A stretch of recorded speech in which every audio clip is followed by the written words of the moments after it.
Hi everybody, welcome back to another episode of Grandma's Kitchen. And today we're going to be making day and night cookies. Two-tone cookies as it's called. So for this recipe, you need to put 6 tablespoons of butter or margarine.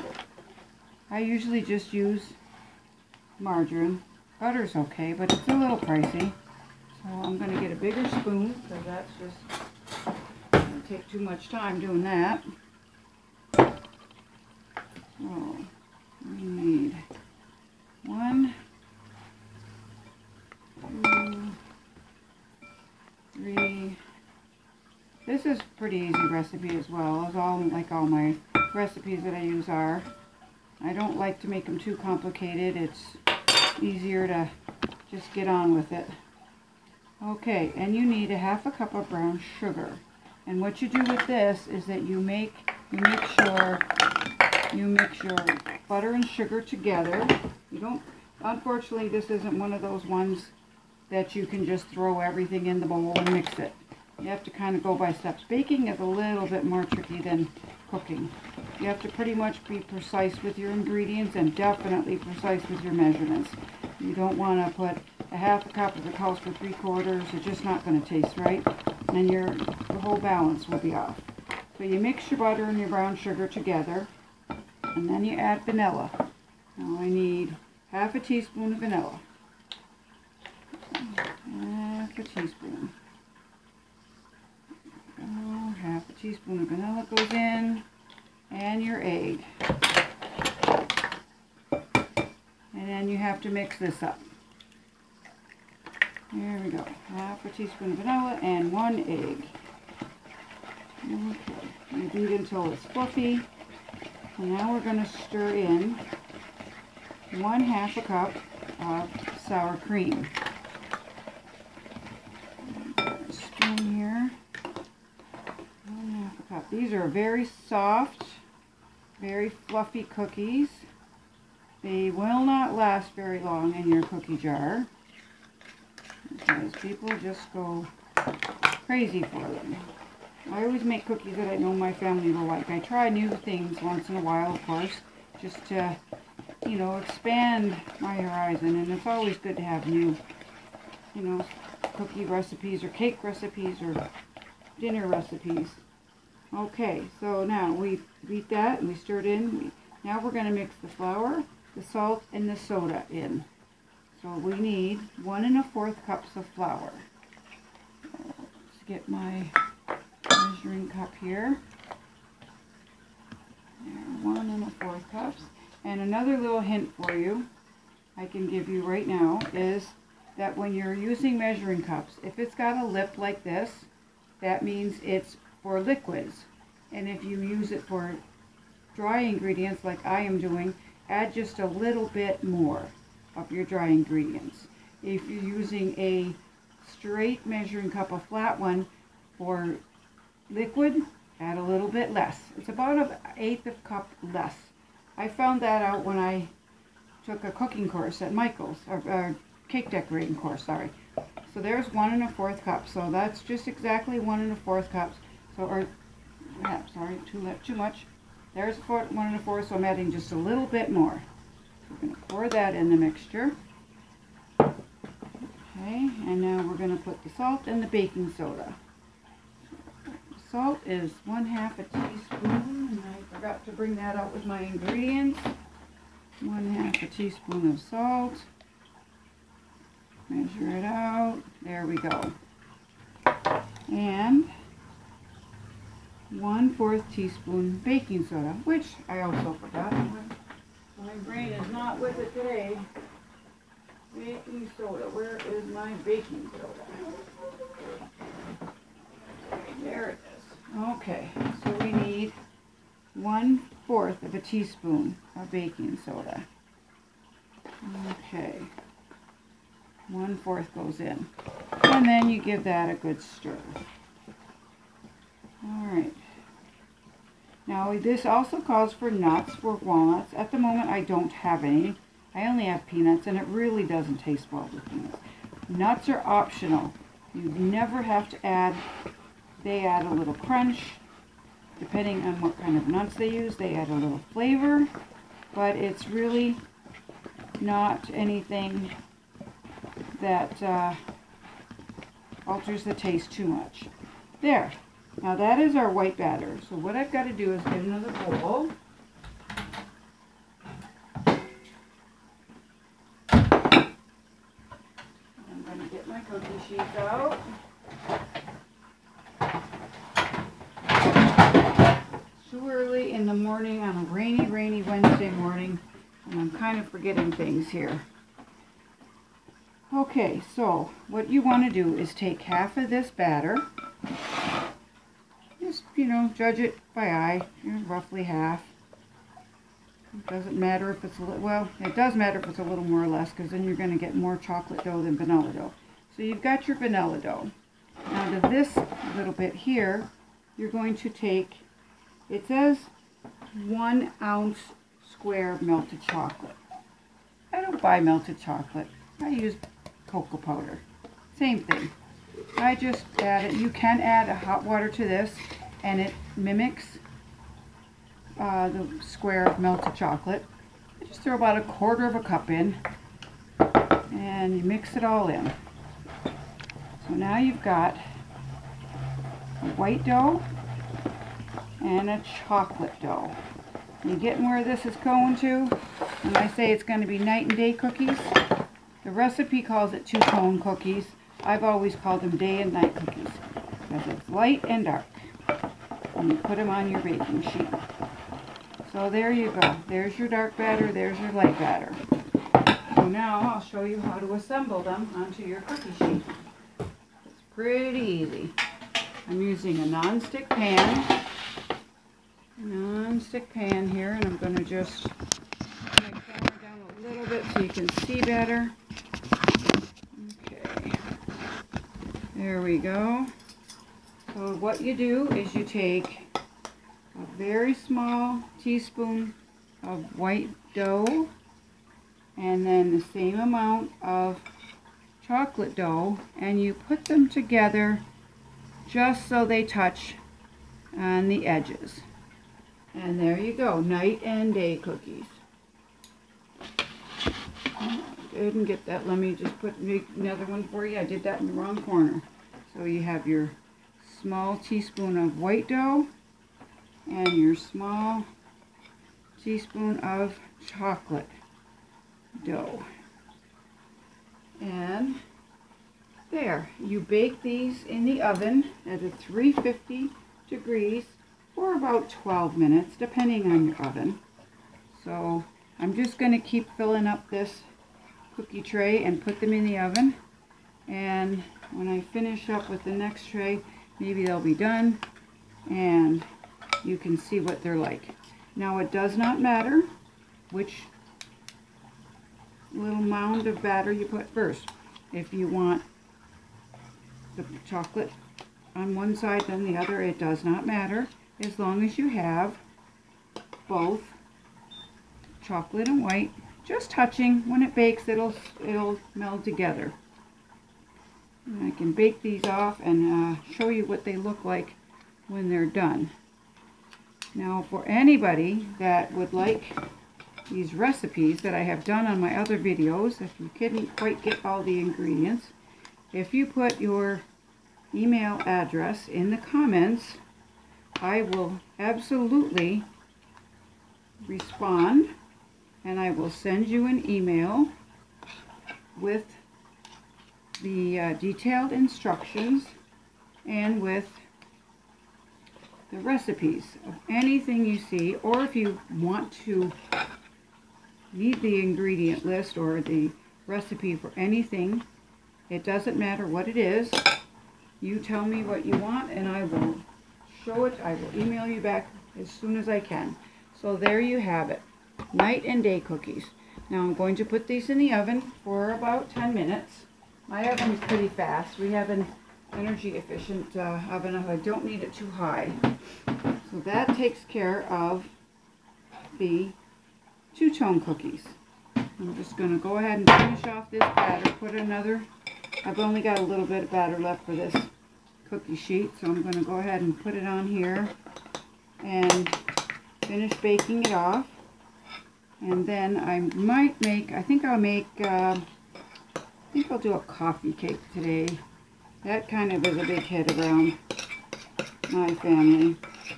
We like pretty much any kind of baked goods, and it's so much nicer baking your own. You can buy the store brand, go to a bakery, there's nothing wrong with that.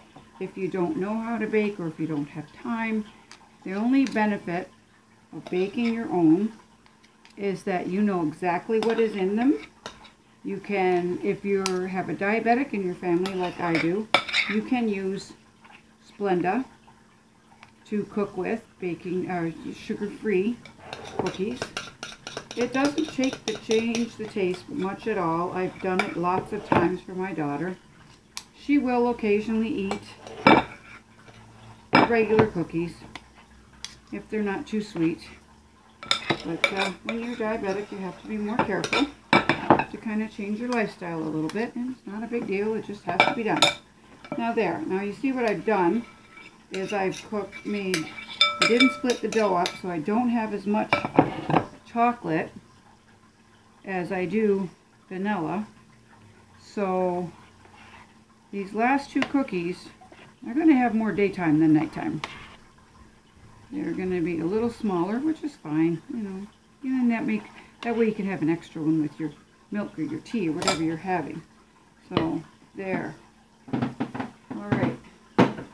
Now I'm going to get another bowl out, and I'm going to get my recipe for, let's see, I think I'll make the coffee cake. This was my grandmother's recipe.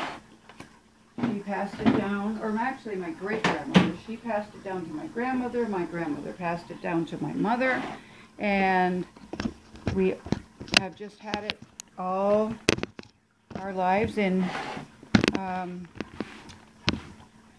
let's see here, what do we got?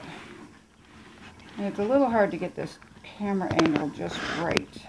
There, this bowl is bigger, and it's not a see-through bowl, it's clear white, it's solid white, so it's a little harder for you all to see what I'm doing. Maybe I can put it higher. There we go, that should do it. Now this is pretty easy as well, that I don't make complicated desserts or dinners. It just doesn't work. Okay, so what we need to do is we're going to put all of our ingredients in this bowl. And I just moved the bowl away from the camera just when I had it nice and perfect. Okay, all the ingredients go in this bowl all at once, and you just mix it together. You start off with the butter and the sugar, and you cream that together. After that, everything goes in. So you need a half a cup of butter. So my measuring spoon here, and I need another wooden spoon because I use my one for the cookie.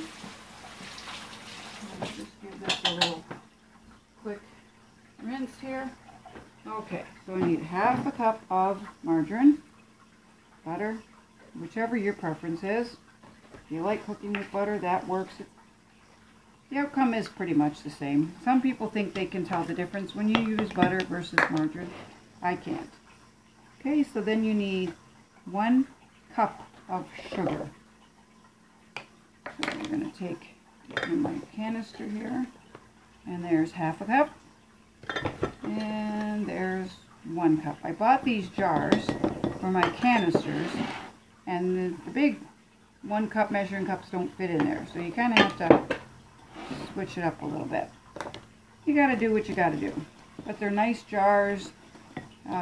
They keep everything nice and fresh. They have tight lids. And if it means just using a smaller measuring cup and making sure you're adding it right, then that's fine. It doesn't take much of effort to do that. So there we go. Butter and sugar is mixed up. It's all mixed in there just like that.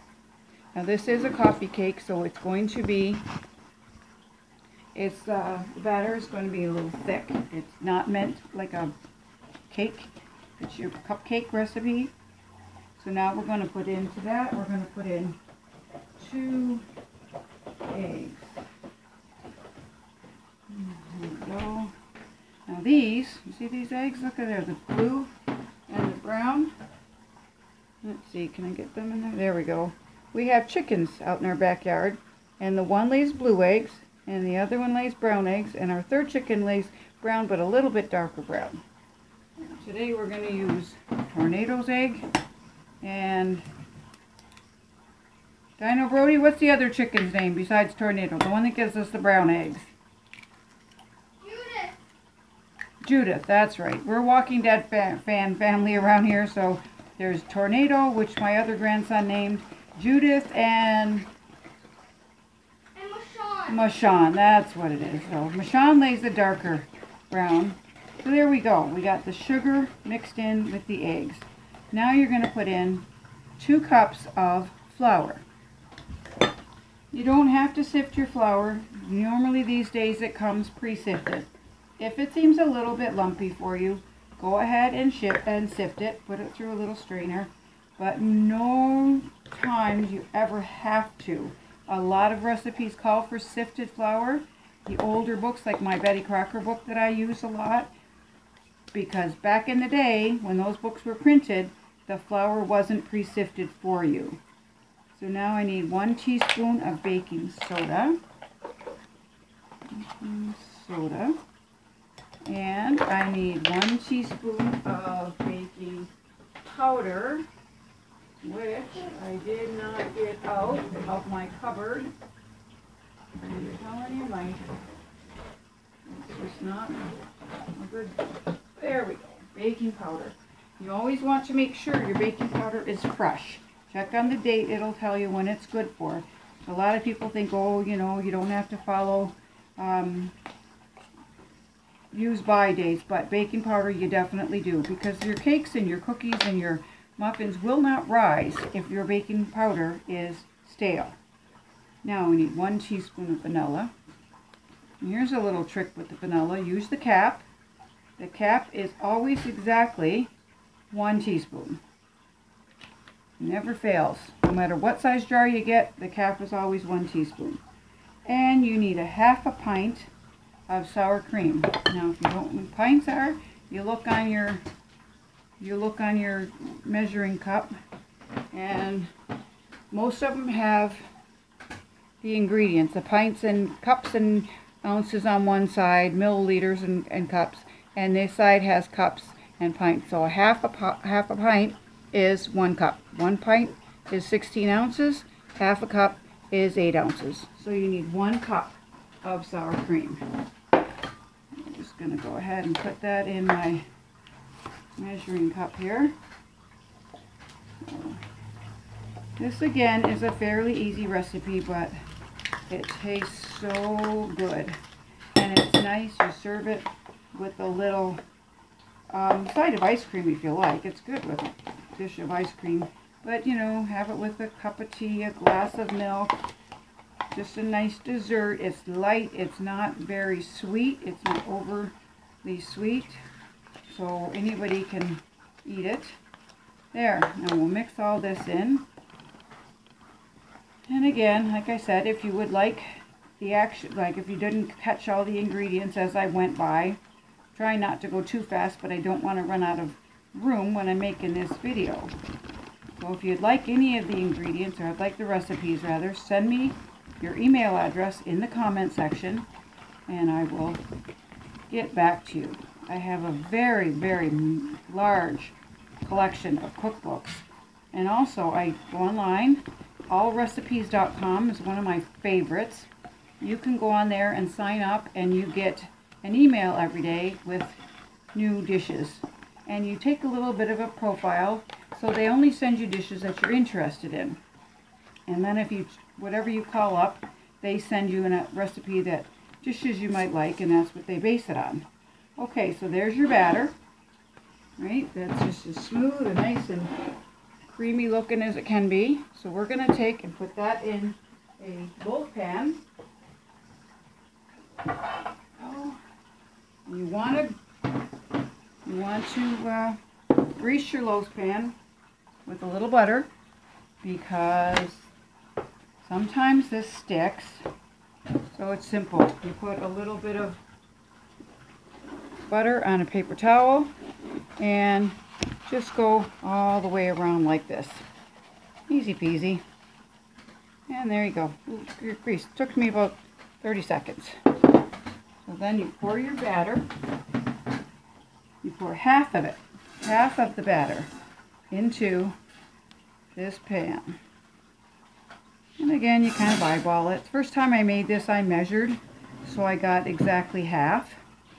I dumped it into a measuring cup bowl and did, the half, but you can usually just eyeball it. And if it's a little more or a little less, it really doesn't matter. The reason why you do this is that there's a topping that you put on. So you put the topping and then the remaining batter and then the topping. So for the topping, I need, switch bowls here. I need 1/4 cup chopped walnuts, which again I'm not putting in. So I need a teaspoon of cinnamon. Teaspoon of cinnamon. Hey guys, well, Grandma's looking for her cinnamon. I would like to say shout out to Dino Brody. Woohoo! Oh, there's my Dino Brody awake. Finally got up out of bed. Still recovering from his broken leg. And Dino Grandma. Yes. Some people have been on my comment section in my videos saying that you just broke your leg. Like some people I know, they're just saying I just broke my leg. Can you explain why I'm off so long? Well, for the viewers out there, Dino Brody broke his femur, which is the largest bone in your leg. And most important. It is your weight-bearing leg. That's the one that helps you walk. Without that femur, you cannot walk. Your leg would be just collapsed like jelly. It wouldn't be, you wouldn't get anywhere. Yeah. So it took a long time to heal. And then after that kind of a break, you have to have therapy. Because Dino Brody was about 9 weeks in a cast. The cast went from his toes all the way up to his thigh. So he could not move. He couldn't walk. He stayed in a wheelchair or on a couch. And it just, it takes a while. The leg gets very weak when you break it like that, and you don't know how to walk on it. You have to learn how to walk all over. He's going to therapy with swimming and biking and that kind of thing, and he'll be back on the mend anytime now. His leg is healing very well. So anyway, back to the coffee cake. Now, there's brown sugar and cinnamon. So you take that and you just sprinkle it over top of the batter. You want half of this, give or take, because you need the other half for what I put in there is your topping was 1/4 cup of brown sugar and a teaspoon of cinnamon. Okay, so then you put the rest of your batter. Let me make sure I've got this right so you can see what I'm doing here. Move that over. There we go. Oh, that's better. See, there it is. Half batter and half topping. And then you put the other half of the batter on top of that. Nice. Scrape the bowl out. Now when my other 2 grandsons are over, and even Dino Brody, they love to lick the batter, lick the bowls, lick the wooden spoons. I know it's a child thing, but still really tasty. You never outgrow the fact of licking the beaters. And some people say, oh my goodness, you shouldn't let them do that because you've used raw eggs in the batter. We grew up doing it. Every child does it. It does not. You're not eating the raw eggs just like that. They are mixed in with all the other ingredients. It's not like you crack an egg and eat it just like you can. People do. I don't think I could do it, but they do. Okay, so there's the last of the batter. And here is my topping going on. Sprinkle that. There we go. And I didn't quite make enough of the topping apparently. So I'm going to just add a little bit more. You want it to be covered completely. There. There we go. Now, I'm just going to top that all off and spread it out a little bit. And there you go. There is your streusel coffee cake. Now I'm going to check on our cookies. They should be done. Oh, they're perfect. And we'll put the coffee cake in the oven. This does take about 40-45 minutes to bake, so you won't see the results of that today. Unfortunately, I won't have enough video for that. But I want to show you our night and day cookies, fresh out of the oven. Look good. You like those, Dino Brody? I haven't made those in a really long time. I want one right now. Alright, we're going to let them cool just for a minute. But see, night and day and night. Whatever, depends on how you look at it. There's day and night. There's night and day. Night and day, day and night. And that's how that works. Easy peasy lemon squeezy. So, be sure to like and subscribe to mine and Dino Brody's channels. Leave a comment on anything you'd like me to see, the recipes that I've used, the ingredient list, anything that you may have missed in the videos. And you all have a good day now. Bye-bye. Bye-bye.